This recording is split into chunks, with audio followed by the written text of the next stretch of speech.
मार्च हा दिवस जागतिक चिमणी दिवस म्हणून साजरा केला जातो। पहिला जागतिक चिमणी दिवस हा 20 मार्च 2010 रोजी साजरा करण्यात आला।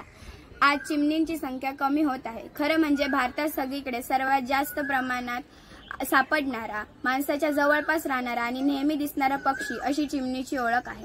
परंतु दिवसेंदिवस होत चाललेल्या बदलामुळे आता चिमणींच्या वास्तव्याला धोका निर्माण होत आहे। यासाठी जागरूकता निर्माण करण्यासाठी 20 मार्च हा दिवस जागतिक चिमणी दिवस म्हणून साजरा केला जातो।